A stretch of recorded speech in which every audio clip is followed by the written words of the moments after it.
ஒரு பெரிய அரசன் இந்த உலகம் பூராவையும் ஆண்டுக்கிட்டு இருந்தான். ரொம்ப காலம் அப்படி அரசாட்சி பண்ணிக்கிட்டு இருந்தான். திடீர்னு அவனுக்கும் சில எதிரிகள் முளைச்சாங்க. அவங்கெல்லாம் ஒன்று சேர்ந்து இவனை தோற்கடிச்சுட்டாங்க. தோற்று போனதும் இவனுக்கு பயம் வந்துட்டுது, எங்கே எதிரிகள் நம்ம கொண்டுடுவாங்களோ அப்படின்னு. வெளியில் வந்தால் தனக்கு ஆபத்துன்னு பயந்துக்கிட்டு யாருக்கும் தெரியாமல் ஒரு குகைக்குள்ளே போய் பதுங்கி கிடக்கிறான். நிலைமையை பாருங்கள். முதல் நாள் அரண்மனையில் அதிகாரம் பண்ணிக்கிட்டு இருந்தவன் மறுநாள் குகையில் பயந்து போய் பதுங்கி கிடக்கிறான். ராத்திரி நேரம் வந்தது, பசி வயத்தை கிள்ளுது, பிச்சை எடுத்து சாப்பிட வேண்டிய நிலைமை. பிச்சை எடுக்கிறதுக்கு பாத்திரம் வேணுமே, என்ன பண்ணுறது அப்படின்னு அங்கேயும் இங்கேயும் பார்க்குறான். ஒரு மூலையில் யாரோ விட்டுட்டு போன ஒரு ஓடு கிடக்குது. அதை எடுத்துக்கிட்டு புறப்பட்டான். இருட்டில் வழி புரியல. ஏதோ ஒரு யூகத்தில் காலை மெதுவாக எடுத்து வச்சு நடந்து போய்கிட்டுருக்கிறான். வழியில் ஒரு கருப்பு நாய் படுத்து கிடந்தது. இருட்டில் அவன் இது கண்ணுக்கு சரியாக தெரியல. அவனுக்கு தவறி போய் காலை வச்சுட்டான் அது மேலே. நாய் சும்மா இருக்குமா, வள்ளுன்னு உழுந்து கடிச்சு விட்டுது. காலை பார்க்குறான், காலத்தையும் நினச்சி பார்க்குறான். அரண்மனையில் வீரக்கழல் அணிந்த காலை உடைய மன்னா அப்படின்னு புகழ்வாங்களே புலவர்கள்லாம். ஆனால் அது இன்றைக்கி நாய் கடித்த காலம் ஆகிட்டுதே அப்படின்னு நினைக்கிறான். அது மட்டும் இல்லை, முன்னாடியெல்லாம் பொற்கிண்ணங்களில் தான் அவன் சாப்பிடுவான். ஆனால் இப்போது உடஞ்சி போன ஓட்டு, அது ஓட்டை கையில் வச்சுக்கிட்டு நிற்கிறான். அதில் யாராவது சாப்பாடு போடுவாங்களான்னு. முன்னாடியெல்லாம் நிறைய பேர் அரண்மனைக்கு வருவாங்க. அரசருக்கு காணிக்கைன்னு சொல்லி இவன் காலடியில் கொண்டாந்து கொட்டுவாங்க. அப்போல்லாம் இவன் அந்த ஜனங்களுடைய முகத்தை திரும்பி கூட பார்க்கறதில்ல. ரொம்ப கர்வமாக உட்காந்துருப்பான். அதே ஆள் இன்றைக்கி எல்லார் கண்ணுலேயும் படுறது மாதிரி பிச்சை எடுத்துக்கிட்டு இருக்கிறான். அப்போலாம் காணிக்கைகளை தன்னுடைய கையால் வாங்கிறது தனக்கு கௌரவ குறைச்சல்னு நினச்சி தன்னுடைய வேலைக்காரங்களை விட்டு தான் அதை வாங்க சொல்லுவான். இப்போ பார்த்திங்கன்னா அவனே தன் கையாலேயே பிச்சை வாங்குறான். நினச்சி பாருங்கள், அந்த மனுஷன் நாள் அரசன், மறுநாள் பிச்சைக்காரன். எவ்வளோ வித்தியாசம்! செல்வம் தான் இப்படி ஒரு வித்தியாசம் ஏற்படுறதுக்கு காரணம். அப்படிப்பட்ட செல்வம் வாழ்க்கையை நடத்துறதுக்கு நமக்கு தேவை தான். ஆனால் அதையே நாம் அடைய வேண்டிய பயனாக நினைக்கிறோம் பாருங்கள், அதுதான் வேடிக்கை. இதை நம்மாழ்வார் அழகாக ஒரு பாசுரத்தில் சொல்கிறார். ஒரு நாயகமாய் ஓட உலகுடன் ஆண்டவர், கருணாய் கவர்ந்த காலர், சிதைகிய பானையர், பெருநாடு காண இம்மையிலே பிச்சைதாம் கொள்வர், திருநாரணன் தாழ் காலம் பெற சிந்தித்து உய்மினோ அப்படிங்கிறார் நம்மாழ்வார். ஒரு பெரிய பணக்காரர் ஒரு துறவிகிட்ட போய், சாமி என்கிட்ட நிறைய பணம் இருக்குது, இருந்தாலும் நிம்மதி இல்லை, என்னால் நிம்மதியாக இருக்க முடியல, என்ன காரணம்னு கேட்டாராம். உடனே அந்த துறவி இதுக்கு நேரடியாக பதில் சொல்லாமல் பக்கத்தில் நின்றுக்கிட்டு இருந்த ஒரு குழந்தைய கூப்பிட்டார். அது ஓடியாந்தது. ஒரு ஆப்பிள் பழத்தை எடுத்து அது கையில் கொடுத்தார். அதை வாங்கிக்கிட்டு குழந்தை சிரிச்சுது. இன்னொரு பழத்தை எடுத்து கொடுத்தார். அதை இன்னொரு கையில் வாங்கிட்டு சிரிச்சுது. மூணாவது ஆப்பிள் எடுத்து கொடுத்தார். 2 பழத்தையும் நெஞ்சில் அணைச்சிக்கிட்டு 3ஆவது பழத்தையும் வாங்கிறதுக்கு முயற்சி பண்ணிச்சு. ஆனால் அது உடனே நழுவி கீழே விழுந்து உருண்டு ஓடிச்சு. ஏற்கனவே இருந்ததும் விழுந்துட்டுது. இப்போ அந்த குழந்தை அழ ஆரம்பிச்சுட்டுது. இப்போ அந்த துறவி பணக்காரர்கிட்ட சொன்னாராம், குழந்தைய கவனிச்சியா, 2 ஆப்பிள் போதும்னு அது நினச்சிருந்தா இப்போ அது அழ வேண்டிய அவசியம் வந்திருக்குமா அப்படின்னாராம். எதுவுமே அளவுக்கு மிஞ்சினா துன்பந்தான். இந்த காலத்தில் இதெல்லாம் யார் காதில் வாங்குறாங்க?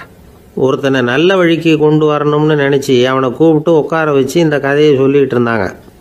சொல்லிவிட்டு அந்த குழந்தை செஞ்சது தப்பு தானே அப்படின்னு கேட்டிருக்கிறாங்க. ஆமாம், தப்பு தான், நானாக இருந்தால் அப்படி செஞ்சுருக்க மாட்டேன் நானா இவன். 2 பழமே போதும்னு சொல்லியிருப்பியா அப்படின்னு கேட்டிருக்காங்க. அப்படி இல்லைங்க, அவர் கொடுக்க ஒவ்வொரு பழமாக வாங்கி பின்னாடி வச்சுட்டு மறுபடியும் கையை நீட்டுவேன் அப்படிங்கிறானா. இவெல்லாம் எந்த காலத்தில் திருந்துறது? ஒரு நாள் ஒரு 10-15 பள்ளிக்கூடத்து பிள்ளைங்க தேடிட்டு வந்தாங்க. உங்களை பார்த்துட்டு தான் போகணும், அதுக்காக தான் வந்திருக்கோம்னாங்க. என்ன விஷயம்னு கேட்டோம். நாங்கள்லாம் கூடி ஒரு முடிவு பண்ணியிருக்கிறோம், அதை உங்கள்கிட்ட சொல்லணும் அப்படின்னாங்க. அதுவும் ஒரு வாண்டு பையன் அதை சொன்னான். என்ன முடிவு அது அப்படின்னு கேட்டோம் ரொம்ப ஆர்வமாக.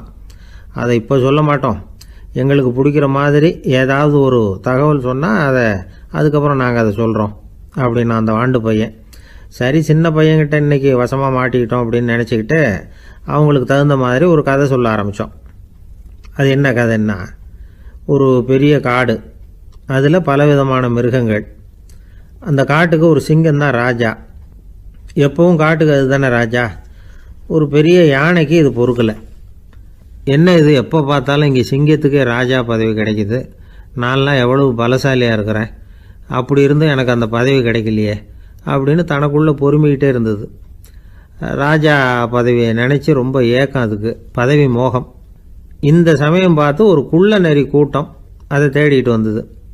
ஐயா பெரியவங்களே, நீங்கள் இந்த காட்டுக்கு ராஜாவாக இருக்க ஆசைப்படுறீங்க, அதில் ஒன்றும் தப்பு இல்லை. ஆனால் அதுக்கு முன்னாடி நீங்கள் எங்கள் கூட்டத்துக்கு கொஞ்ச நாள் தலைவராக இருங்க, அதாவது ராஜாவாக இருங்களேன், உங்களுக்கும் ஒரு ட்ரைனிங் கிடைச்சது மாதிரி இருக்கும் அப்படின்னு சொல்லியிருக்குது இந்த கூட்டம், குள்ள நரி கூட்டம். இதை கேட்ட உடனே யானைக்கு ரொம்ப சந்தோஷம் தாங்கலை. அதுதான் எப்போன்னு பதவிக்காக காத்துக்கிட்டு இருக்குதே. இருந்தாலும் கொஞ்சம் பிகுவோட, சரி நீங்கள்லாம் இவ்வளோ தூரம் என்னை தேடிட்டு வந்து கேட்கறதுனால மறுக்க முடியல அப்படின்னு ரொம்ப ஏதோ அவளுக்கு சிரமப்பட்டு ஒத்துக்கிறது மாதிரி ஒத்துக்கிட்டது. ஏதோ உங்கள் ஆசைக்கு கட்டுப்படுறேன், கொஞ்ச நாள் உங்கள் கூட்டத்துக்கு ராஜாவாக இருக்கிறதுக்கு சம்மதிக்கிறேன் அப்படின்னுது. உடனே அந்த யானை ராஜ நட போட ஆரம்பிச்சிட்டுது.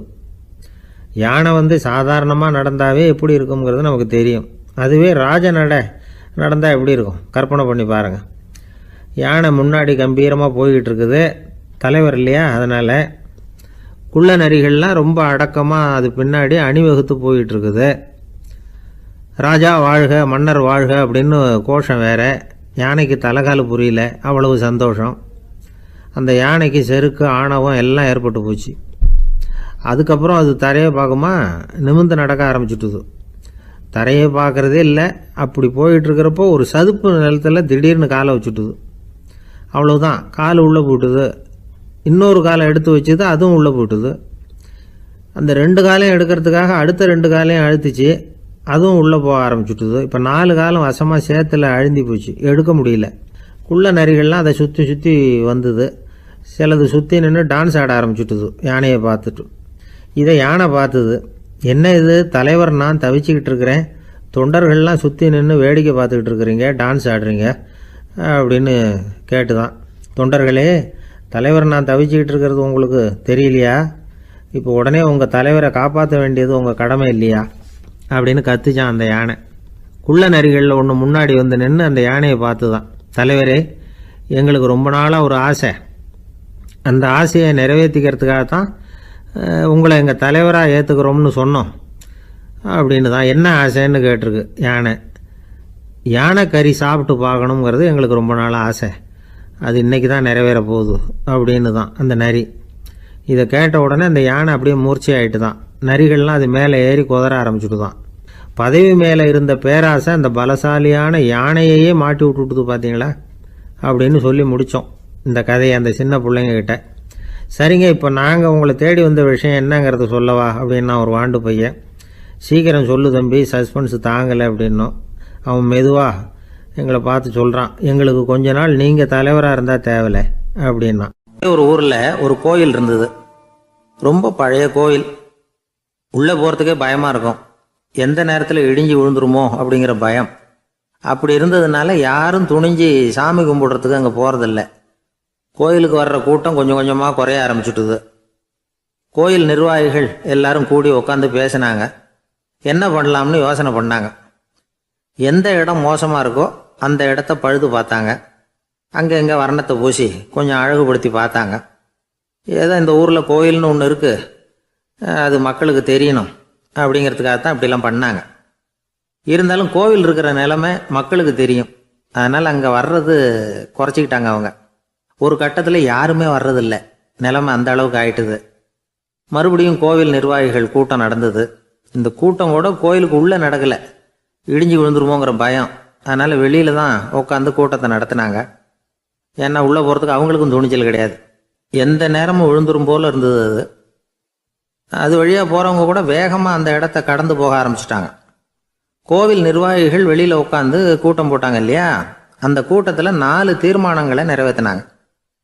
அது என்ன 4 தீர்மானம்னா, முதல் தீர்மானம், இந்த கோவிலை இடிப்பது அப்படிங்கிற முடிவை இந்த கமிட்டி மிகவும் வருத்தத்துடன் ஏற்றுக்கொள்ளுகிறது அப்படின்னு நிறைவேற்றினாங்க.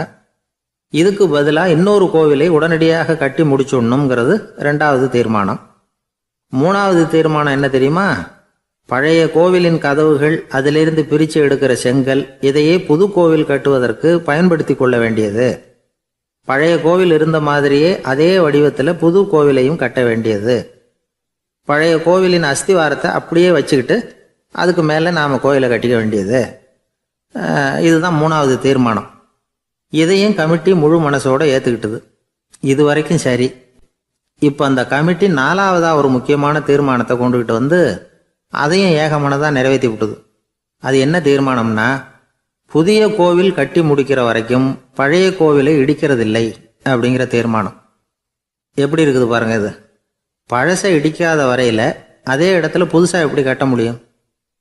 பல விஷயங்களில் நாம் நடந்துக்கிற முறையும் இப்படி தான் இருக்குதான். வாழ்க்கையில் முன்னேறணும்னு ஆசைப்படுவோம். அதே நேரத்தில் அந்த முன்னேற்றத்துக்கு எது தடையாக இருக்கோ அதை விட்டு விடுறதுக்கும் மனசு வராது. வெளிநாட்டில் ஒரு பெரிய விருந்து நடந்துக்கிட்டு இருந்துதான். எல்லாரும் மது கோப்பையும் கையுமா அலைஞ்சிக்கிட்டு இருக்கிறாங்க. ஒருத்தர் மட்டும் கையில் எதுவும் இல்லாமல் ரொம்ப நல்ல பிள்ளையா சாதுவா ஒரு ஓரமாக தனியாக உட்காந்துருக்கிறார். அவர்கிட்ட நெருங்கி வாங்க மது சாப்பிட்லாம் அப்படின்னு கூப்பிட்டாங்களாம். என்னை வற்புறுத்தாதீங்க, நான் என் மனசுக்குள்ளே உறுதியாக தீர்மானம் பண்ணிவிட்டேன் அப்படின்னாராம். என்ன தீர்மானம் பண்ணியிருக்கீங்க அப்படின்னு கேட்டிருக்காங்க. ஏற்கனவே முழு போதையில் இருக்கும் பொழுது மறுபடியும் மது கோப்பையை தொடரதில்லை அப்படின்னு தீர்மானம் பண்ணியிருக்கேன் அப்படின்னாராம். ஒரு ஊரில் ஒரு குரு இருந்தார், ஜென் குரு. அவரை தேடிட்டு ஒரு மன்னர் வந்தார். வந்தவர் ஜப்பான் மன்னர். தோட்டக்கலையை பற்றி தெரிஞ்சுட்டு போகிறதுக்காக அவர் வந்தார். எப்படி தோட்டம் அமைக்கிறது அப்படிங்கிறத பற்றி அந்த குரு விவரமாக சொல்லி கொடுத்தாரு. 1 நாள் 2 நாள் இல்லை, 3 வருஷம் கற்றுக் கொடுத்தார். அதுக்கப்புறம் சொன்னார், நான் கற்றுக் கொடுத்துட்டேன், இனிமேல் நீங்கள் போகலாம், போய் தோட்டம் அமைக்கலாம். அதுதான் உங்களுக்கு பரிசை. தோட்டம் அமைச்ச பிறகு சொல்லி அனுப்புங்க, நான் வந்து பார்க்குறேன். நீங்கள் இங்கே என்னவெல்லாம் கற்றுக்கிட்டீங்களோ அதையெல்லாம் அங்கே செயல்முறையில் செஞ்சு காட்டுங்க அப்படின்னு சொல்லி அனுப்பி வச்சார். மன்னர் போனார். அரண்மனைக்கு பக்கத்திலேயே ஒரு பெரிய தோட்டத்தை உண்டு பண்ணினார். அழகான மரங்களையும் செடிகளையும் உருவாக்கினார். கிட்டத்தட்ட 1000 தோட்டக்காரர்களை பயன்படுத்தி 3 வருஷங்கள் முயற்சி பண்ணி அந்த அழகான தோட்டத்தை உருவாக்கினார். குருக்கிட்ட இருந்து செய்தி வந்தது, நாளைக்கு வந்து தோட்டத்தை பார்க்குறேன் அப்படின்னு. மன்னர் உடனே சுறுசுறுப்பாயிட்டார். முதல் நாளே தோட்டத்தை சுத்தப்படுத்தினார். ராத்திரி பூரா யாரும் தூங்கலை. எல்லாருக்கும் தோட்டத்தை ஒழுங்குபடுத்துகிற வேலை. அது அந்தந்த இடத்துல ஒழுங்காக இருக்குதா அப்படின்னு சரி பார்த்தாங்க. ஒரு தவறும் இல்லாத வகையில் அதை ஒழுங்குபடுத்தினாங்க. மறுநாள் குரு வந்தார், தோட்டத்தை பார்த்தார். அவருக்கு கோபம் வந்துட்டுது. மன்னருக்கு ஆச்சரியம், எப்பவும் சிரிச்சுக்கிட்டே இருக்கிறவர் இப்போ இப்படி இருக்கிறாரே அப்படின்னு. மெதுவாக குருக்கிட்ட போய் எல்லாம் சரியாக தானே இருக்குது அப்படின்னார். எல்லாம் சரிதான், ஆனாலும் எங்கே அந்த பொன்னிற காற்று அப்படின்னார். உதிர்ந்த இலைகள், பொன் மஞ்சள் நிற இலைகள் காற்றில் அப்படி புரண்டு ஓடுவதை நான் பார்க்க முடியவில்லையே அப்படின்னாராம். அது இல்லாமல் இந்த தோட்டம் உயிரோட்டம் உள்ளதாக இருக்காது, இதில் பாடல் இல்லை, ஆடல் இல்லை, அதெல்லாம் இல்லாமல் இந்த தோட்டம் ரொம்பவும் செயற்கையாக தெரியுதேன்னாராம். மன்னர் இப்போ தான் யோசனை பண்ணார். கீழே கிடந்த காஞ்சி போன இலைகள் மட்டும் இல்லை, மரத்தில் இருந்த காஞ்சி போன இலைகளையும் அப்புறப்படுத்தி சுத்தமாக வச்சிருக்கிறார். இறப்பும் வாழ்க்கையினுடைய ஒரு பகுதி தான். மரணம்ங்கிறது வாழ்க்கைக்கு எதிரானது அல்ல, அதை நிரப்பும் ஒரு பகுதி தான் அது. மரணம் இல்லையில் வாழ்க்கையே இல்லை அப்படிங்கிறது பெரியவங்க கருத்து. இப்போ அந்த தோட்டம் அழகாக தான் இருக்குது, இருந்தாலும் அது ஒரு ஓவியம் மாதிரி உயிர் இல்லாமல் இருக்கு. குரு ஒரு வாளியை கையில் எடுத்துக்கிட்டார். தோட்டத்தை விட்டு வெளியில் போனார். ஏற்கனவே வீசி எறிந்த அந்த சருகுகளை எல்லாம் அள்ளி கொண்டுகிட்டு வந்தார். உள்ள எல்லா இடங்கள்லையும் அதை வீசினார். உடனே காற்று அந்த காய்ந்த சருகுகளையும் பழுத்த இலைகளையும் அசைக்க ஆரம்பிச்சுட்டுது. இப்போ அங்கே சலசல சத்தம், சங்கீதம், இலைகளின் நடனம், ஓவியம் மாதிரி இருந்த அந்த தோட்டத்துக்கு இப்போ உயிர் வந்துட்டுது. இதுதான் அந்த பொன்னான காற்று அப்படின்னாராம் குரு. மன்னருக்கு புரிஞ்சுது. மிகப்பெரிய ஜென் கேள்வி ஒன்று உண்டு. உம்மான் அப்படிங்கிற ஒரு பெரிய குருவை பார்த்து துறவி ஒருத்தர் கேட்டாராம், இலைகள் எல்லாம் கீழே விழுந்து மரங்கள் மொட்டையாக இருக்கும் பொழுது என்ன நடக்கும்? இதுதான் கேள்வி. இதுக்கு உம்மான் சொன்ன பதில் பொன்னான காற்று, தி கோல்டன் விண்டு அப்படின்னாராம். இதுக்கு என்ன விளக்கம்னா, உன்னுடைய எண்ணங்கள் எல்லாம் உன்னுடைய மனசிலிருந்து கீழே விழுந்து உனது உள்ளுணர்வானது மொட்டையாக நிற்கும் நிலைதான் அது. உனது வேர்களின் அருகில் காற்று வீசுகிறது. எல்லா எண்ணங்களும் உன்னிலிருந்து வெகு தூரத்துக்கு புரண்டு கொண்டே சென்று விடுகிறது. நீ அவற்றை கடந்து விட்டால் நீ அவைகளுக்கெல்லாம் மேலெழுந்து கீழே பார்ப்பவனைப் போல நிற்க ஆரம்பித்து விடுவாய். அதுதான் தியானம் என்பது அப்படின்னு சொல்கிறாங்க. தியானம்ங்கிறது எண்ணத்துக்கு எதிரானதில்லை. தியானம்ங்கிறது எண்ணங்களை கடந்து செல்வது தான். அதுக்கப்புறம் நாம் பொன்னிற காற்றில் ஆட ஆரம்பிச்சிருவோம். இதுதான் பெரியவர்கள் சொல்கிறது. என்கிட்ட ஒருத்தர் வந்து தோட்டம் அமைக்கணும்னு யோசனை கேட்டு வந்தார். எல்லாம் சொல்லி கொடுத்தேன். செடிகள்லாம் செழிப்பாக வளரணும்னா வேர் காயாமல் பார்த்துக்குங்க, தினமும் தண்ணி விடுங்க அப்படின்னு சொல்லி அனுப்பி வச்சேன். 1 மாதம் கழிச்சு ஒரு தோட்டத்தை பார்க்கறதுக்காக போனேன். போய் பார்த்தா எல்லா செடியும் வாடி கிடக்குது. என்னங்க இப்படி பண்ணிவிட்டீங்கன்னு. நீங்கள் சொன்னபடி தான் செஞ்சேன்னார். என்ன செஞ்சீங்கன்னு கேட்டேன். வேர் காயாமல் பார்த்துக்க சொன்னீங்க, தினமும் ஒரு தடவை எல்லா செடியையும் ஒவ்வொன்றா பிடுங்கி பார்த்து வேர் காயாமல் இருக்கா அப்படின்னு பார்த்துட்டு அதுக்கப்புறம் தண்ணி பாய்ச்சினேன், அவ்வளவுதான் அப்படின்னார். ஒரு ஆள் வேகமாக நடந்து போய்கிட்டு இருந்தான். அவன் வேகமாக நடக்கிறதுக்கு காரணம் வெயில் காலம், காலில் செருப்பு இல்லை, மணல் பாதை, அதுதான் வேகம். காலில் செருப்பும் இல்லாமல் கையில் குடையும் இல்லாமல் அந்த ஆள் வெயிலில் நடந்து போய்கிட்டு இருக்கிறான். அந்த சமயத்தில் இன்னொருத்தன் குதிரை மேலே ஏறி அந்த வழியாக வந்துக்கிட்டு இருக்கிறான். அவன் காலில் செருப்பும் இருந்தது, கையில் குடையும் இருந்தது. நடந்து போய்கிட்டு இருந்தவன் அந்த குதிரை ஆசாமியை பார்த்து கேட்டான், ஐயா, நீங்களும் குதிரை மேலே உட்காந்துக்கிட்டு போய்கிட்டு இருக்கிறீங்க, அப்படி இருக்கிறப்போ உங்களுக்கு அந்த செருப்பு என்னத்துக்கு? அதை எனக்கு கொடுத்து உதவலாமே அப்படின்னா. குதிரை மேலே உட்காந்துருந்தவன் யோசனை பண்ணி பார்த்தான். இவன் சொல்கிறது நியாயம்தானே அப்படின்னு சொல்லி தன்னுடைய செருப்பை கழட்டி அந்த வழிப்போக்கனுக்கு கொடுத்துட்டான். ரொம்ப நல்லதுங்க அப்படின்னு சொல்லி இவன் அதை வாங்கி காலில் மாட்டிக்கிட்டான். அதுக்கப்புறம் மறுபடியும் ஆரம்பித்தான், ஐயா, நீங்கள் குதிரையில் போகிறதுனால போக வேண்டிய இடத்துக்கு வேகமாக போய் சேர்ந்துருவீங்க, அதனால் உங்கள் கையில் அந்த குடை என்னத்துக்கு? நான் நடந்து போயிட்டுருக்கிறவன், ரொம்ப நேரம் நடக்க வேண்டியிருக்கும் இந்த வெயிலில், அதனால் அந்த குடையையும் எனக்கு கொடுங்களேன் அப்படின்னா. குதிரை வீரன் யோசனை பண்ணி பார்த்தான், இதுவும் நியாயம்தானே அப்படின்னு அவனுக்கு தோணுச்சு. உடனே இறக்கப்பட்டு தன் காலில் இருந்த செருப்பை கொடுத்தது மாதிரியே தன் கையில் இருந்த குடையையும் இவங்கிட்ட கொடுத்துட்டான். அதுக்கப்புறம் அவன் நிம்மதியாக புறப்பட்டான். இப்போ மறுபடியும் கை தட்டி அவனை நிறுத்தினான். கீழே நின்றுட்டு இருந்தவன், என்னப்பா, ஏன் என்ன நிறுத்தினேன், இன்னும் ஏதாவது வேணுமா உனக்கு அப்படின்னா குதிரையில் இருந்தவன். இவன் மெதுவாக வாயை திறந்து அந்த குதிரையையும் என்கிட்ட கொடுத்துருங்களேன்னா. அந்த குதிரை வீரன் இப்போ ஒரு கணம் யோசனை பண்ணி பார்த்தான். உடனே என்ன பண்ணான் தெரியுமா? தன்கிட்ட இருந்த குதிரை சவுக்கை எடுத்தான். குதிரை சவுக்கால் அந்த ஆளை வாங்குவாங்கன்னு வீசி தள்ளிவிட்டான். இவ்வளவு சவுக்கடியும் வாங்கிக்கிட்டு இந்த ஆள் என்ன பண்ணான் தெரியுமா? சிரிக்கிறான். அடி வாங்கிட்டு யாராவது சிரிப்பாங்களா? குதிரை வீரனுக்கு ஒன்றும் புரியல. என்னப்பா அது, ஏன் இப்படி அடி வாங்கிட்டு இப்படி சிரிக்கிறியே அப்படின்னு கேட்டான். இப்போ அந்த வழிப்போக்கன் சொல்கிறான், ஐயா, நான் இப்படி சிரிக்கிறதுக்கு காரணம் இருக்கு. இப்படி குதிரை கேட்டு உங்ககிட்ட அடி வாங்கலைன்னு வச்சுக்கோங்க, என் உயிர் உள்ள வரைக்கும் மனசில் ஒரு தவிப்பு இருந்துக்கிட்டே இருக்கும். செருப்பையும் கொடையையும் கேட்ட உடனே கொடுத்தவன் குதிரையையும் கேட்டிருந்தா கொடுத்துருப்பானோ அப்படிங்கிற பேராசையில் ஏங்கிக்கிட்டே இருந்திருப்பேன். இப்போ உங்ககிட்ட அடி வாங்கின பிறகு என்னுடைய அந்த சந்தேகம் தீர்ந்து போச்சு. என்னுடைய ஆசைக்கு எல்லை எது அப்படிங்கிறத எனக்கு புரிஞ்சுட்டுது அப்படின்னு சொல்லிவிட்டு அவன் நடக்க ஆரம்பிச்சிட்டானான். ஆசைக்கும் எல்லை உண்டு அப்படிங்கிறத விளக்கறதுக்காக வாரியார் சுவாமிகள் சொல்கிற கதை இது. இந்த காலத்துலேயும் ஒருத்தன் அது மாதிரி கொடை செருப்போட குதிரையில் போய்கிட்டு இருந்தான். எதிரில் நடந்து வந்தவன், ஐயா, உங்கள் கொடையை எனக்கு கொடுங்களேன்னு கேட்டான். உடனே அவன் குதிரையிலேருந்து கீழே குதிச்சு அவனை சாட்டையால் அடிக்க ஆரம்பிச்சிட்டான். இன்னொருத்தர் அந்த வழியாக வந்தவர் இதை பார்த்தார். ஏன்பா, அவன் கேட்டான், உன்னால் முடியலன்னா இல்லைன்னு சொல்லிட வேண்டியது தானே, அதுக்காக ஏன் இப்படி அவனை போட்டு அடிக்கிறேன்னு கேட்டார். உங்களுக்கு விவரம் புரியாது சார், காலம் ரொம்ப கெட்டு போச்சு.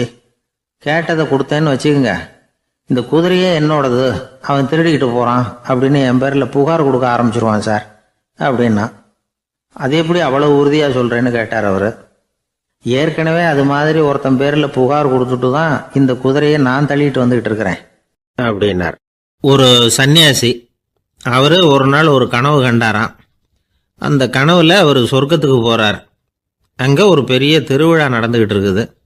எங்கே பார்த்தாலும் அலங்கார வளைவுகள், வண்ணமயமான விளக்குகள், பாதைகள் பூரா மலர்கள், எல்லா கட்டடங்களும் ஒளிமயம். அவ்வளவு கோலாகலமாக பிரம்மாண்டமாக அந்த திருவிழா நடந்துக்கிட்டு இருக்குது. அது என்ன திருவிழாங்கிறது இந்த சன்னியாசிக்கு புரியல. அங்கே எதிரில் வந்துக்கிட்டு இருந்த ஒருத்தரை நிறுத்தி, என்ன விசேஷம் இங்கே அப்படின்னு விசாரிச்சாராம். உனக்கு தெரியாத விஷயம், இன்னைக்கு இறைவனுக்கு பிறந்த நாள், அதை தான் எல்லாரும் சேர்ந்து கொண்டாடுறோம். இதுக்காக பிரம்மாண்டமான ஊர்வலம் ஒன்று வரப்போகுது. இறைவனே அந்த ஊர்வலத்தில் கலந்துக்கிறார் அப்படின்னார் அவர். உடனே அந்த சன்னியாசி ஒரு மரத்து நிழலில் ஒதுங்கி நின்றுக்கிட்டார். ஊர்வலம் வந்துக்கிட்டு இருக்குது. முதல்ல ஒரு குதிரை வந்துக்கிட்டு இருக்கு. அது மேலே ஒருத்தர் உட்காந்துருக்கிறார். அவருக்கு பின்னாடி நிறைய பேர் கூட்டமாக வந்துக்கிட்டு இருக்கிறாங்க. இவ்வளவு கூட்டம் இவர் பின்னாடி வருதே, யார் இவர் அப்படின்னு கேட்டார். ஒரு மதத்தின் பெயரை சொல்லி இவர் அந்த மதத்தின் தலைவர், அவரை பின்பற்றுகிற மக்கள் கூட்டம் பின்னாடி வந்துக்கிட்டு இருக்குது அப்படின்னு விவரம் சொல்லியிருக்கிறாங்க. இவங்களுக்கு அடுத்தபடியாக இன்னொரு குதிரையில் ஒருத்தர் வந்துக்கிட்டு இருக்கிறார். அவருக்கு பின்னாடி ஏகப்பட்ட கூட்டம். இவர் யாருங்க அப்படின்னு கேட்டிருக்கார் சன்னியாசி. அங்கே இருக்கிறவங்க விவரம் சொல்லியிருக்கிறாங்க. இன்னொரு மதத்தின் பெயரை சொல்லி இவர் அந்த மதத்தினுடைய தலைவர், அவர் வழியை பின்பற்றுகிறவர்கள் அவர் பின்னாடி கூட்டமாக வந்துக்கிட்டு இருக்கிறாங்க அப்படின்ட்டு இருக்காங்க. இப்படி ஒவ்வொருத்தராக குதிரை மேலே வந்துக்கிட்டே இருக்கிறாங்க. அவங்கள பின்பற்றியும் ஒவ்வொரு கூட்டம் வந்துக்கிட்டே இருக்குது. அந்த பெரிய ஊர்வலம் அது பாட்டுக்கு போய்கிட்டு இருக்குது. கடைசியாக அது முடிஞ்சது ரொம்ப நேரம் கழித்து. அதுக்கப்புறம் கொஞ்சம் நேரம் கழித்து ஒரு வயசான ஆள் குதிரை மேலே வந்துக்கிட்டு இருக்கிறார். ஆனால் அவருக்கு பின்னாடி யாருமே இல்லை. அவர் பரிதாபமாக தனியாக வந்துக்கிட்டு இருக்கிறார். அவர் அந்த ஊர்வலத்தை சேர்ந்தவரா இல்லையாங்கிறதே தெரியல. இவர் யார், இவர் ஏன் இப்படி தனியாக வந்துக்கிட்டு இருக்கிறார் அப்படின்னு கேட்டிருக்கார் அந்த சன்னியாசி. என்னது இப்படி கேட்குறீங்க? இவர் தான் கடவுள். இவருக்காக தான் இன்றைக்கி இந்த ஊர்வலமே நடக்குது. இவருக்கு தான் இன்றைக்கி பிறந்த நாள். முன்னாடி போகிற ஊர்வலம் பூரா இவருடைய பிறந்த நாளை கொண்டாடுறதுக்காக தான் அப்படின்ட்டுருக்காங்க. இதை கேட்டதும் அந்த சன்னியாசிக்கு திடுக்குன்னு தூக்கி போட்டிருக்கு. இது வரைக்கும் கனவு கண்டுகிட்டு இருந்தவர் முடிச்சுக்கிட்டார். அதுக்கப்புறம் தான் யோசித்து பார்த்துருக்கார்.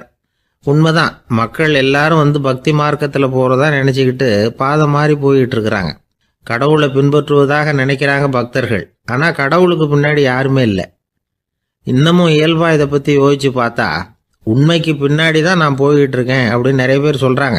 ஆனால் அந்த உண்மை அனாதையாக போய்கிட்டு இருக்குது. அப்படி ஆயிட்டுது உலகம். இந்த காலத்துலேயும் ஒரு ஊர்வலம், ஒரு பெரிய மனுஷருக்கு பிறந்த நாள் விழா. அவர் குதிரை மேலே ஏறி முன்னாடி போயிட்டுருக்கிறார். அவருக்கு பின்னாடி ஒரு 100 பேர் தொண்டர்கள் அவங்க பாட்டுக்கு போகிறாங்க. எல்லாம் பணம் கொடுத்து ஏற்பாடு பண்ணவங்க. எல்லாம் பணம் வாங்கிட்டு பின்னாடி போயிட்டுருக்குறாங்க. கொஞ்சம் தூரம் நடந்ததும் கால் வலிக்க ஆரம்பிச்சுட்டுது. ஒவ்வொருத்தராக அப்படியே ஒதுங்க ஆரம்பிச்சிட்டாங்க. அதான் முன்னாடியே பணம் கிடச்சிட்டுதே, இனிமேல் ஒதுங்கினா என்னன்னு ஒதுங்கிட்டாங்க. ஒரு கட்டத்தில் குதிரையில் போகிறவர் தற்செயலாக திரும்பி பார்க்குறாரு. பின்னாடி யாருமே இல்லை. எல்லோரும் ஓடி போயிட்டாங்க. ஒரே ஒரு ஆள் மட்டும் ரொம்ப விசுவாசமாக பின்னாடி நடந்து வந்துக்கிட்டு இருந்தான். ஏன்ப்பா நீ மட்டும் வந்துக்கிட்டு இருக்கிறியே, நீ வீட்டுக்கு போகலையான்னு கேட்டிருக்காரு அவர். நீங்கள் அந்த குதிரையையும் அதுக்குள்ளே வாடகை பணத்தையும் கொடுத்துட்டீங்கன்னா நானும் போயிடுவேன் அப்படின்னு நானும். இந்த ஆள் ஒரு ஊரில் ஒருத்தர் இருந்தார். ரொம்ப நல்லவர். யாருக்காவது ஏதாவது கொடுத்துக்கிட்டே இருப்பார். கொடையாளி. தினமும் யாராவது ஒருத்தருக்கு ஏதாவது கொடுக்கலன்னா அவருக்கு தூக்கம் வராது. அப்படி ஒரு பழக்கம். அது மட்டும் இல்லை, அவர் கொடுக்கறது அடுத்தவங்களுக்கு தெரியாது. அவ்வளவு ரகசியமாக அதை கொடுப்பார். வலது கை கொடுக்கறது இடது கைக்கு தெரியக்கூடாதுன்னு சொல்லுவாங்கள்ல, அது மாதிரி அவர். ஒரு நாள் ராத்திரி அவர் ஏற்கனவே தயாராக கட்டி வச்சிருந்த பணம் முடிச்ச கையில் எடுத்துக்கிட்டு வீட்டை விட்டு வெளியில் வந்தார். தெருவில் இறங்கி நடந்தார். இன்னைக்கு யாருக்கு தர்மம் செய்யறது அப்படின்னு யோசனை பண்ணிட்டு இருட்டில் நடந்து வந்துகிட்டு இருக்கிறார். யாரோ ஒருத்தர் எதிரில் வர்றது மாதிரி தெரிஞ்சுது. உடனே அவர் கிட்ட போனார். தன்கிட்ட இருந்த பணம் முடிச்சு அவசரமாக அவர் கையில் திணிச்சுட்டு திரும்பி வந்துட்டார். அப்பாடா, ஒரு வழியாக யாருக்கும் தெரியாமல் இன்னைக்கு தர்மம் பண்ணியாச்சு அப்படிங்கிற மகிழ்ச்சி, மன நிறைவு அவர் முகத்தில். நிம்மதியாக தூங்கினார். அப்புறம் எழுந்திரிச்சார். மறுநாள் காலையில் ஊர் பூரா ஒரே பேச்சு.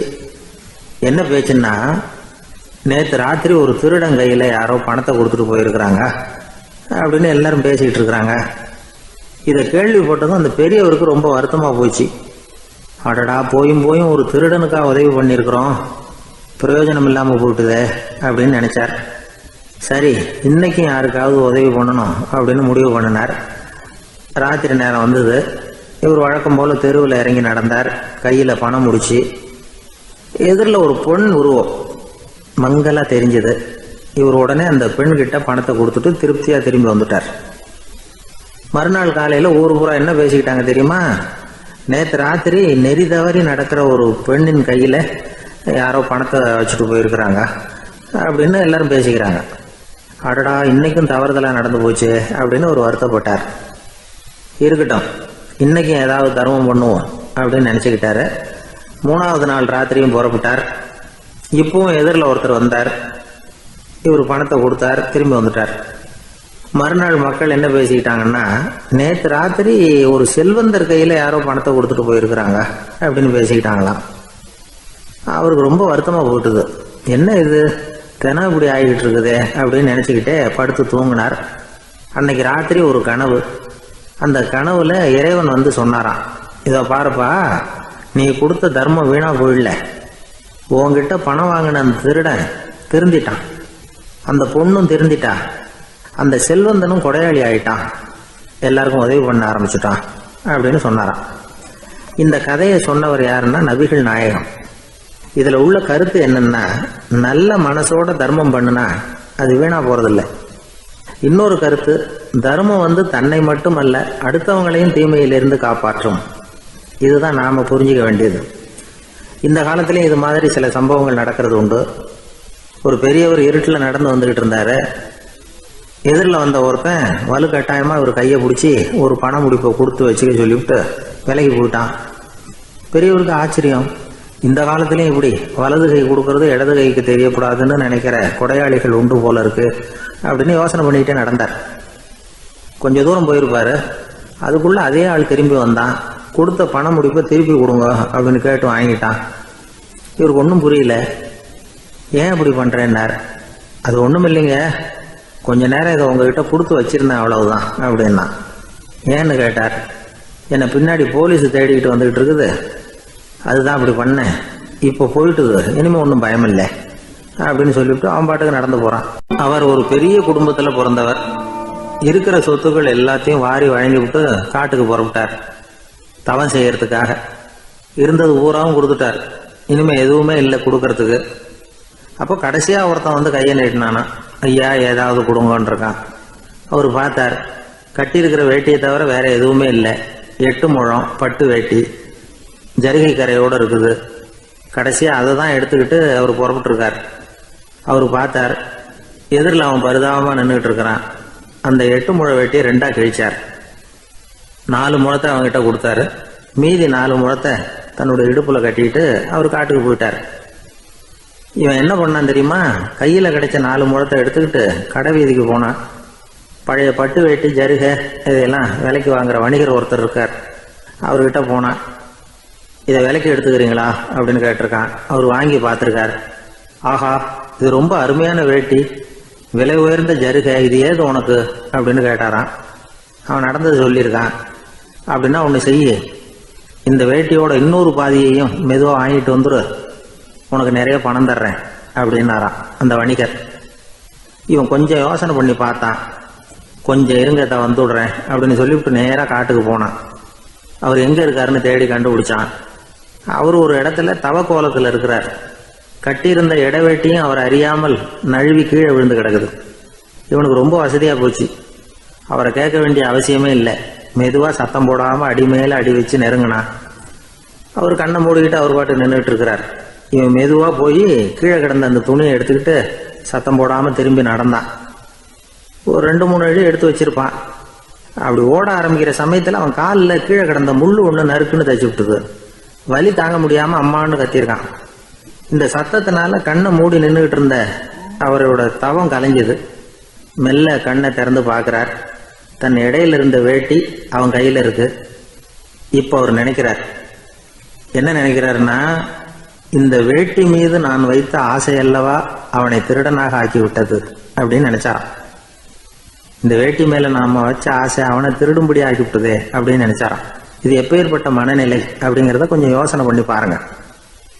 தான் ஒரு பொருள் மேல வச்ச பற்று இன்னொரு மனிதன் திருடனாக ஆகிறதுக்கு காரணம் ஆயிட்டுதேன்னு நினைக்கிறார். அப்படி நினைச்ச அந்த பெரியவர் யார் தெரியுமா? அவர் தான் மகாவீரர். இழந்துட்டேங்கிறிய, நீ என்னத்தை கொண்டுகிட்டு வந்த எங்க இழந்துடுறதுக்கு? நீ என்னத்தை உண்டாக்குன இது அழிஞ்சுட்டுதுன்னு சொல்றதுக்கு? இதுதான் அவருடைய சிந்தனை. இன்றைக்கு நம்ம சிந்தனையெல்லாம் வேற மாதிரி இருக்குது. ஒருத்தன் நடுத்தருவில் உட்காந்து அழுதுகிட்டு இருந்தான். அந்த வழியா வந்தவர் ஒருத்தர், ஏன்பா அழறேன்னு கேட்டாராம்.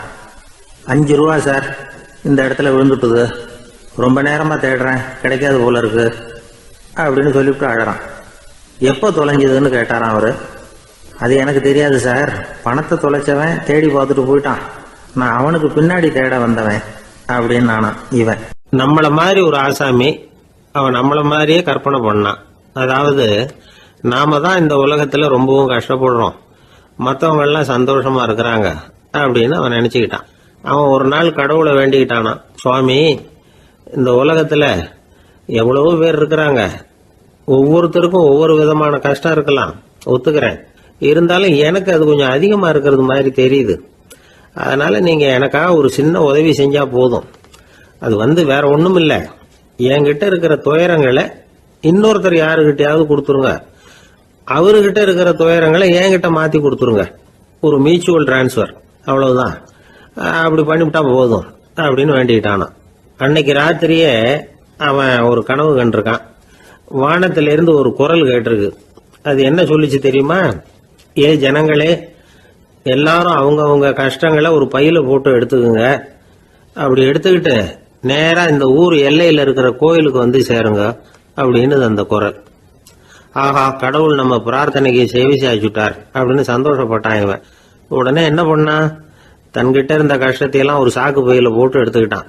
வீட்டை விட்டு வெளியில வந்தான். தெருவில் இறங்கி நடக்கிறான். அங்க பார்த்தா ஏகப்பட்ட பேர் ஆளுக்கு ஒரு பைய தூக்கிக்கிட்டு கோயிலுக்கு போயிட்டு இருக்கிறாங்க. சில பேர் மூட்டையா கட்டி தலையில சுமந்துக்கிட்டு போயிட்டு இருக்கிறாங்க. இவன் பார்த்தான். இவனுக்கு ரொம்ப ஆச்சரியமா இருந்தது. ஏன்னா எல்லாரும் வச்சிருக்கிற பைய இவன் பைய விட பெருசா இருந்தது. இவன் பை தான் இருக்கிறதுலயே கொஞ்சம் சின்னதா தெரிஞ்சது. இப்ப அவன் மறுபடியும் சாமியை வேண்டிக்கிட்டான், கடவுளே, இப்ப உள்ள சூழ்நிலையை கவனிச்சா என்கிட்ட இருக்கிற பைய பரவாயில்லன்னு தோணுது. அதனால வேற பைய எதையும் மாத்த வேணாம், இதுவே பரவாயில்ல, இந்த பையோட திரும்பி வீட்டுக்கு போனா போதும்னு நினைக்கிறேன் அப்படின்னு எதோ நினைக்க ஆரம்பிச்சுட்டான் அவன். எல்லாரும் கோயிலுக்கு போய் சேர்ந்தாங்க. கோயில்ல அந்த குரல் மறுபடியும் கேட்டுது. எல்லாரும் அவங்கவுங்க பைகளை சோகத்துல தொங்க விடுங்க, திடீர்னு விளக்குகள் அணையும், மணி அடிக்கப்படும், அதுதான் அடையாளம். அந்த சமயத்துல இருட்டுல உங்களுக்கு வேண்டிய பைய நீங்க மாத்தி எடுத்துக்கலாம், தேர்ந்தெடுத்துக்கலாம். வெளிச்சம் இருக்கிறப்பவே உங்களுக்கு பிடிச்ச பைக்கு பக்கமா பார்த்து நீங்க நின்னுக்கலாம் அப்படின்னு சொல்லி விவரம் சொல்லிச்சான் அந்த குரல். அப்படி சொன்னதுக்கு அப்புறம் திடீர்னு விளக்கு அணைஞ்சுது, மணி அடிச்சுது. கொஞ்ச நேரம் கழிச்சு மறுபடியும் விளக்குகள்லாம் எரிஞ்சுது.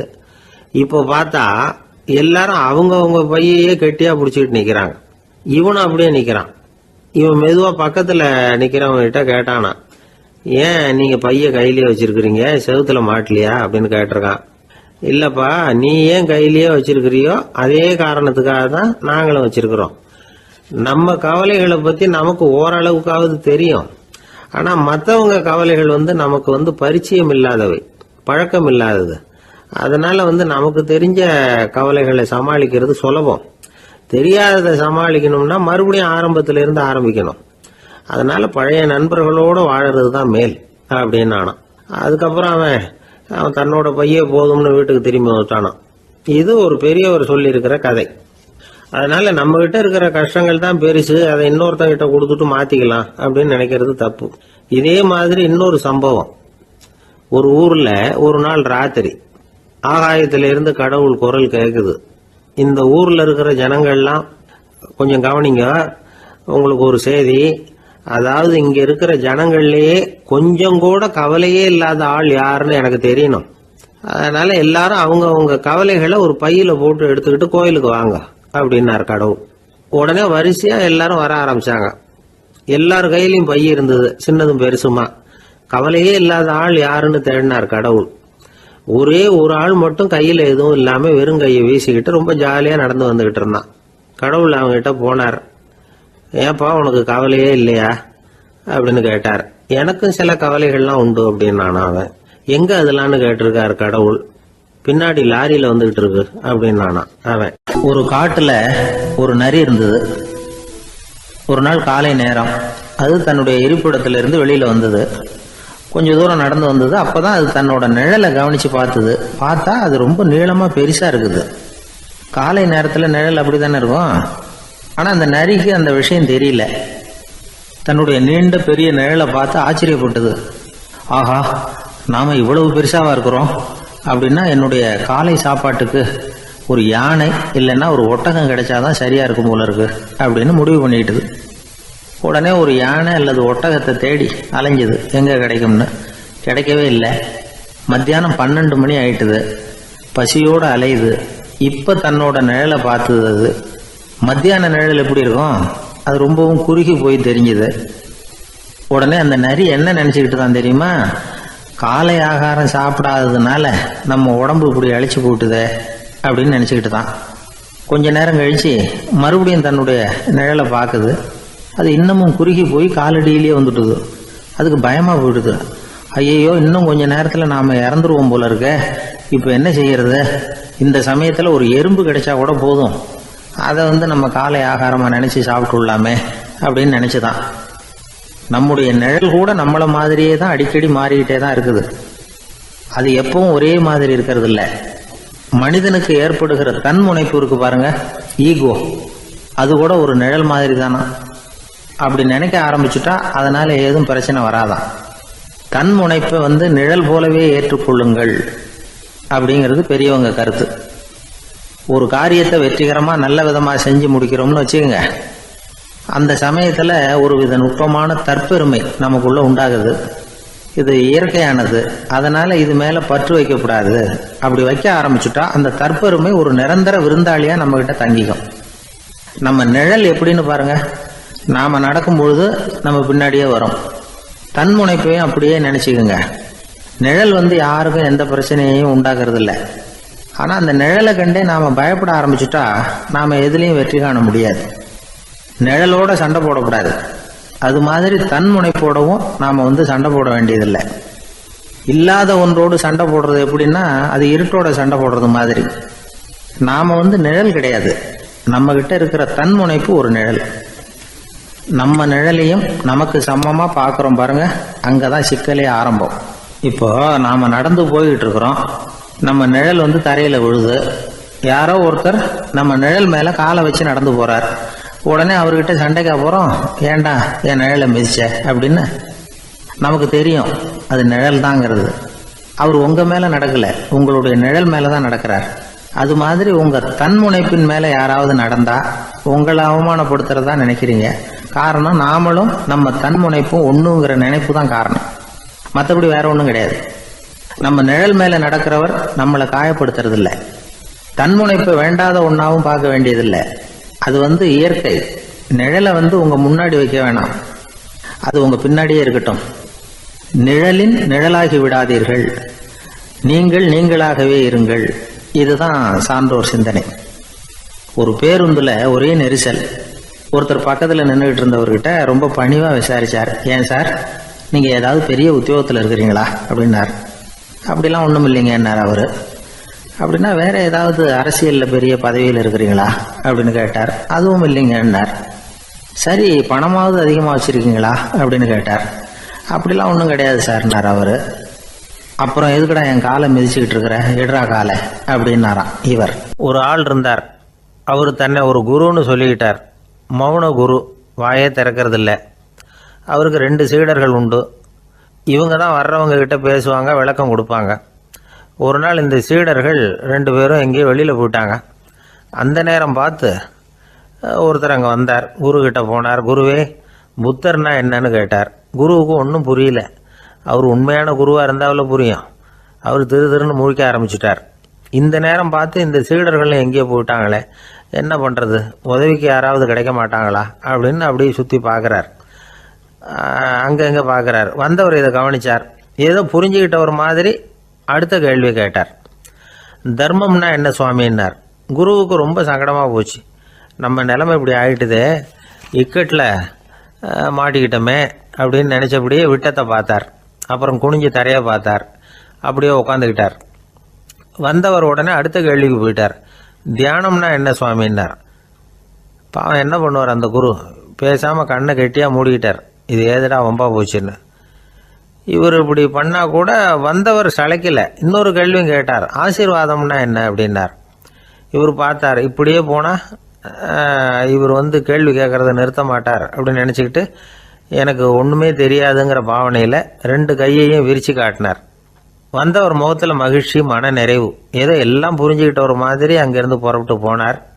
வழியில் அந்த குருவோட சீடர்கள் 2 பேரையும் சந்தித்தார். உங்கள் குருவை தான் பார்த்துட்டு வரேன்னார் இவர். என்ன நடந்ததுன்னு கேட்டாங்க. இவர் வரமாக சொல்கிறார், உங்கள் குரு எவ்வளவு பெரிய ஞானி தெரியுமா?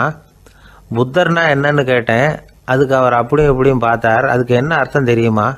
மக்கள் புத்தரை அங்கேயும் இங்கேயும் தேடுறாங்க, உண்மையில் அவர் அங்கேயும் இங்கேயும் தேடி கண்டுபிடிக்க முடியாது அப்படிங்கிறத அவர் செய்கை மூலம் உணர்த்தினார். அதுக்கப்புறம் தர்மம்னா என்னன்னு கேட்டேன்.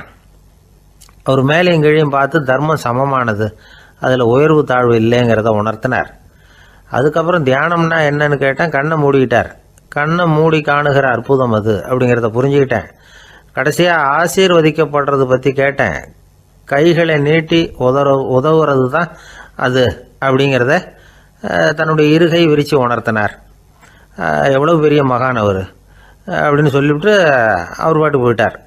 சீடர்கள் அதுக்கப்புறம் மெதுவாக குருக்கிட்ட வந்து சேர்ந்தாங்க. அவங்கள பார்த்ததும் குருவுக்கு கோபம் வந்துட்டுது. அடே பாவிகளா, எங்கடா போய் தொலைஞ்சிங்க, நான் ஒரு ஆளுகிட்ட மாட்டிக்கிட்டு என்ன பாடுபட்டிருக்கேன்னு தெரியுமான்னார். இது மாதிரி தான் நாம் சாதாரண மனிதர்களின் புற வேடங்களிலேயே மயங்கி போயிடுறோம். அவங்க பேச்சு, செய்கை, பார்வை இதிலெல்லாம் ஏதோ பெரிய தத்துவம் இருக்கிறதாக நினச்சிக்கிறோம். உண்மையிலேயே அந்த தத்துவங்கள் யாருக்கு சொந்தம்? அவங்களுக்கு இல்லை, நமக்கு தான் சொந்தம். நாம் தானே அதை கற்பிச்சுக்கிட்டோம். நாம் அடையாளம் கண்டுக்கிறதில்ல, நாம் யாருங்கிறது நமக்கு புரியறதில்ல. அதுதான் இன்றைக்கி நடக்கிறது. அதனால தான் அடுத்தவங்களை தேடி ஓடிக்கிட்டு இருக்கிறோம். சில வீடுகளில் கூட இது மாதிரி சைகைகள் உண்டு. சில குடும்ப தலைவர்கள் தினமும் காலையில் கண்ணை கெட்டியாக மூடிக்கிட்டு கை ரெண்டையும் சுத்தமாக விரித்து வச்சுக்கிட்டே உட்காந்து தியானம் பண்ணுறது வழக்கம். எதுக்காக அப்படி பண்ணுறீங்கன்னு ஒருத்தரை பார்த்து கேட்டேன். இந்த மாதம் வாங்கின சம்பளம் பூரா தீர்ந்து போச்சு, இனிமேல் என் கையில் சுத்தமாக ஒன்றும் இல்லை, புதுசாக எதுவும் செலவு வச்சுடாதே அப்படிங்கிறத அப்படி உள்ளங்கை ரெண்டையும் விரித்து காட்டி அவங்களுக்கு உணர்த்துறேன் அப்படின்னார். எனக்கு வாழ்க்கையில் ஒரே ஒரு ஆசை தான் சார் அப்படின்னார் ஒருத்தர். அது என்னன்னு கேட்டேன். ஆசைகளை ஒழிச்சுடணுங்கிறது தான் என்னோட ஆசை அப்படின்னார். இப்படி ஆசைகளை ஒழிக்க வேண்டும் அப்படிங்கிறதையே ஒரு ஆசையாக கொள்வது அபத்தம் அப்படிங்கிறார் ஒரு பெரியவர்.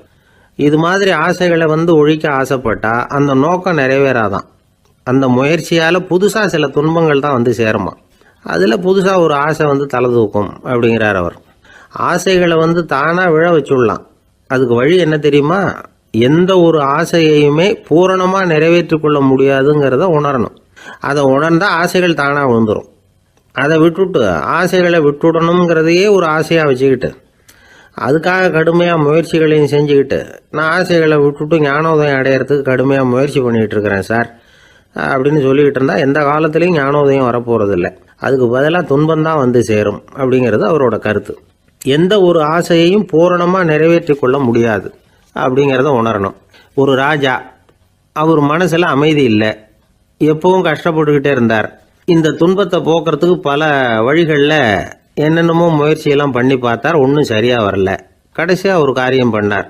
அதாவது ஒரு வேதாந்தியை தேடிட்டு போனார். அவரை பார்த்து கேட்டார், ஐயா, என்னுடைய துன்பங்கள்லேருந்து நான் விடுபடணும், அதுக்கு சுலபமாக ஏதாவது ஒரு வழி இருந்தால் சொல்லுங்களேன் அப்படின்னு கேட்டுக்கிட்டார். அதுக்கு அந்த வேதாந்தி சொன்னார், அதுக்கு ஒரு வழி சொல்கிறேன், அது மாதிரி செய். அதாவது உன்னுடைய ராஜ்யத்துக்குள்ள போதுங்கிற மனசோட வாழுற ஒருத்தனை கண்டுபிடிக்கணும். அப்படி கண்டுபிடிச்சி அவனுடைய சட்டையை வாங்கி நீ போட்டுக்கணும். அப்படி போட்டுக்கிட்டா உன்னுடைய துன்பம் தீர்ந்துடும் அப்படின்னார். உடனே ராஜாவுக்கு ரொம்ப மகிழ்ச்சி. அரண்மனையில் இருந்த அத்தனை பேரையும் ஆளுக்கு ஒரு பக்கமாக அனுப்புனார். தேட சொன்னார். போதுங்கிற மனசுடைய ஒருத்தனை கண்டுபிடிச்சி கொண்டுகிட்டு வாங்க அப்படின்னார். எங்கெங்கேயோ தேடி கடைசியாக ஒரு ஆளை கண்டுபிடிச்சாங்க. அவன் போதுங்கிற மனசோடு இருக்கிறவன் தான். ஆனால் அவன்கிட்ட சட்டை எதுவும் இல்லை. இடையில கட்டியிருக்கிற துண்டே போதுங்கிற மனசோடு அவன் வாழ்ந்துக்கிட்டு இருக்கிறான்.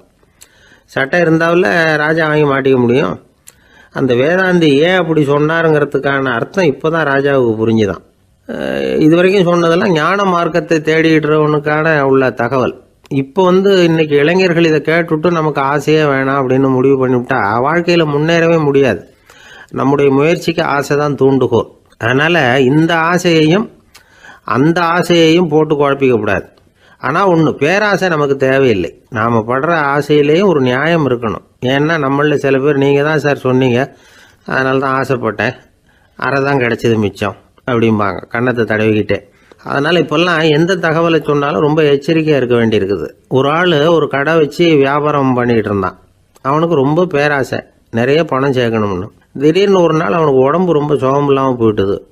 இனிமேல் பிழைக்கிறது கஷ்டங்கிற நிலைமை.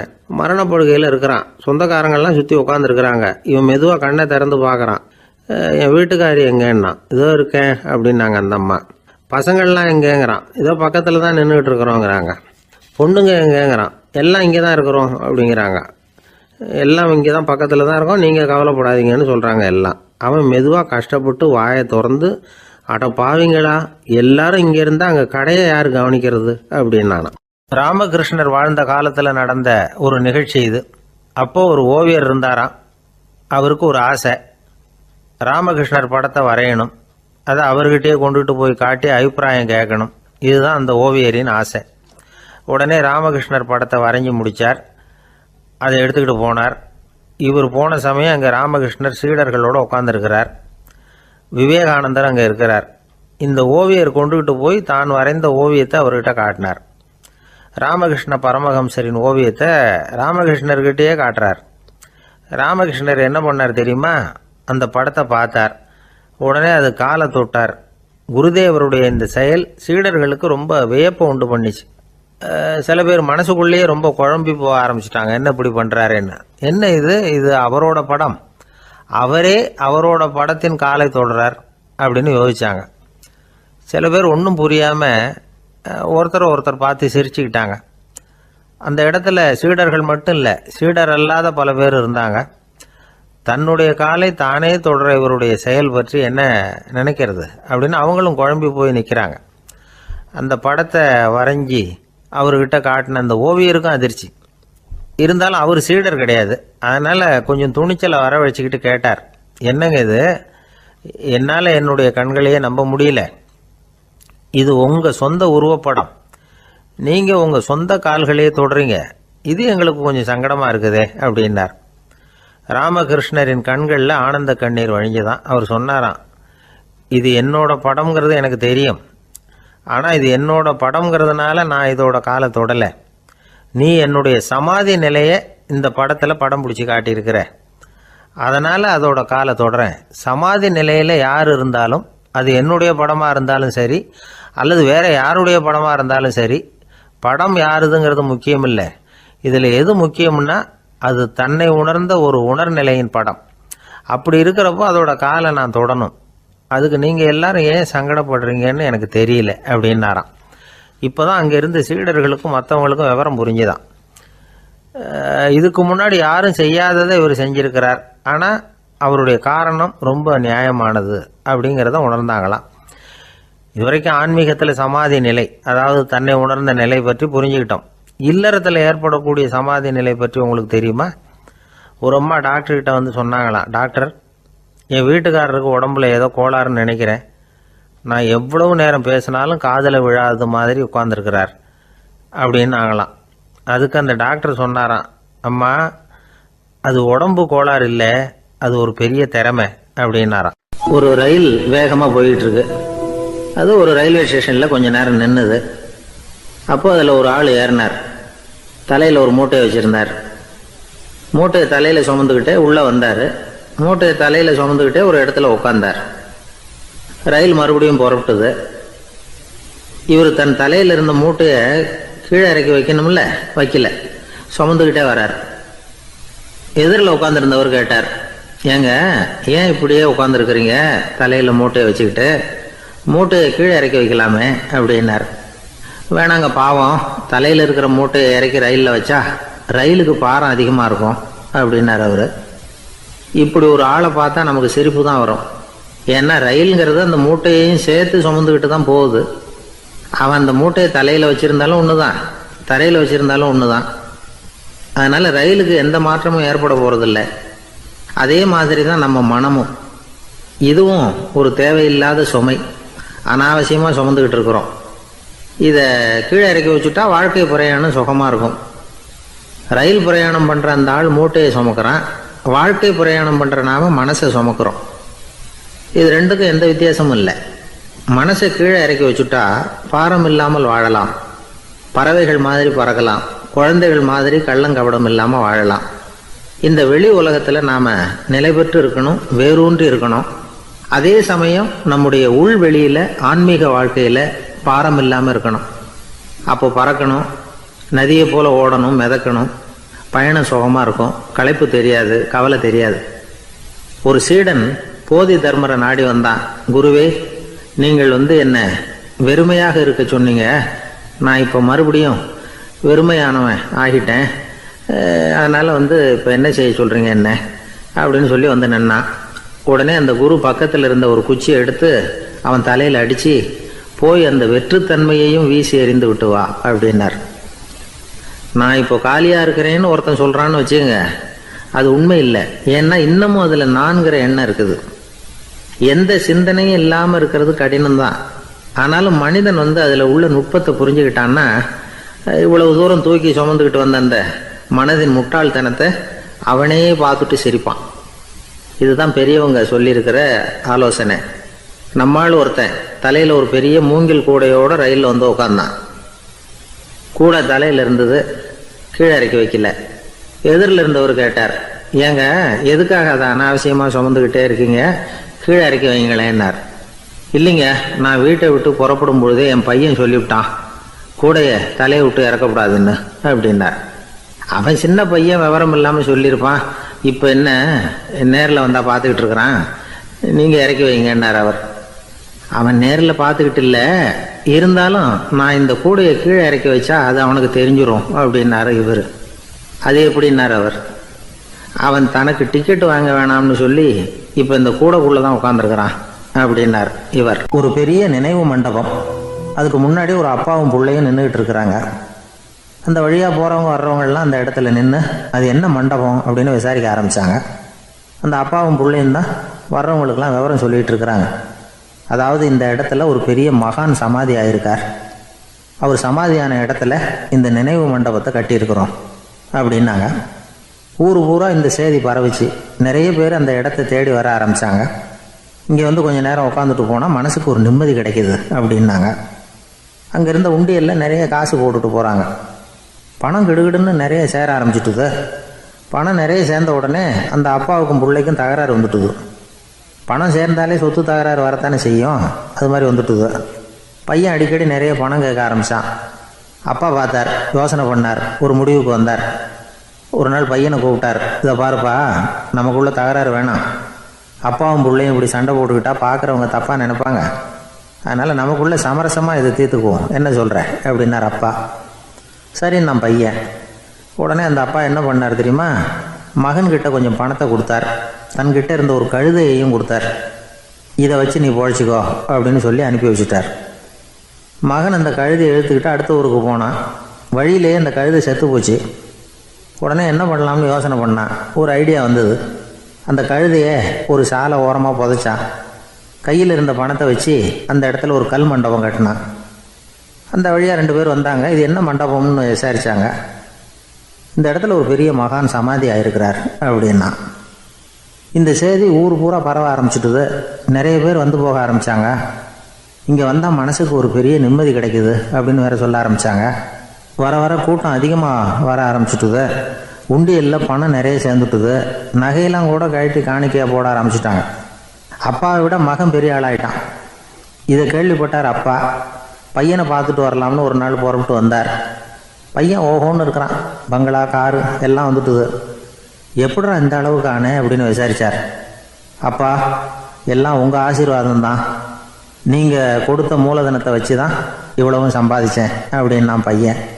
அது எப்படிறான்னு விசாரித்தார். அப்பா, நீங்கள் ஒரு கழுதை குட்டியும் கொஞ்சம் பணமும் என்கிட்ட கொடுத்து அனுப்பி வச்சிங்க, அதை எடுத்துக்கிட்டு வந்தேன். வர்ற வழியில் அந்த கழுதை செத்து போச்சு. உடனே யோசனை பண்ணேன், அந்த கழுதையை இந்த இடத்துல புதைச்சேன். கையில் இருந்த பணத்தை வச்சு மண்டபம் கட்டினேன். மகான் ஒருத்தர் சமாதி ஆயிருக்கார் அப்படின்னு வதந்தியை கிளப்பி விட்டேன். ஜனங்கள்லாம் ஏமாந்து போய் காசை கொண்டாந்து போட ஆரம்பிச்சிட்டாங்க. நான் பொழைச்சிக்கிட்டு இருக்கிறேன் அப்படின்னா. இப்போதான்டா நீ என் புள்ள அப்படின்னு சொல்லி சந்தோஷப்பட்டாரான் அந்த அப்பா. ஏன் அப்படி சொல்கிறீங்கன்னு கேட்டிருக்கான் பையன். கழுதை குட்டியை புதைச்சி மண்டபம் கட்டியிருக்கிற நீ, ஏற்கனவே நம்ம ஊரில் நாம் கட்டியிருக்கிறோமே மண்டபம், அது இந்த கழுதையோட அம்மாவை புதைச்ச இடம். மகான் சமாதி ஆயிருக்காருன்னு நானும் சும்மா கப்ஸா தான் விட்டுக்கிட்டு இருக்கேன் அப்படின்னாரான் அப்பா. முட்டாள் ஜனங்களை நினச்சி அந்த 2 பேரும் சத்தம் போட்டு சிரிச்சாங்களாம். மனுஷன் ஏமாத்துறது ரொம்ப சுலபம். என் கூட படித்த ஒருத்தன் திடீர்னு ஒரு நாள் எல்லாருக்கும் அருள் வாக்கு சொல்ல ஆரம்பிச்சிட்டான். அவன் ஒரு ஆஃபீஸ்லேயும் வேலை பார்க்குறான். ஆஃபீஸில் உள்ளவங்கள்லாம் அவங்ககிட்ட அருள் வாக்கு கேட்குறது வழக்கம். ஒரு நாள் நான் முன்னாடி போய் உட்காந்து பேசிக்கிட்டு இருந்தேன். அப்போ அதே ஆஃபீஸில் வேலை பார்க்குற ஒருத்தர் அவங்ககிட்ட வந்து, சுவாமி, என் மேஜையில் வச்சுருந்த பேனா திடீர்னு காணாமல் போட்டுது, அது திரும்ப கிடைக்குமா எனக்கு அப்படின்னு கேட்டார். இவன் கண்ணை உருட்டி பார்த்துட்டு, அது உனக்கு கிடைக்காது, புதுசாக வேற ஒன்று வாங்கிக்கப்போ அப்படின்னா. சரின்னு அவர் போயிட்டார். அவர் போனதுக்கப்புறம் நான் மெதுவாக இவனை பார்த்து, அது எப்படிடா அது உனக்கு கிடைக்காதுன்னு அவ்வளவு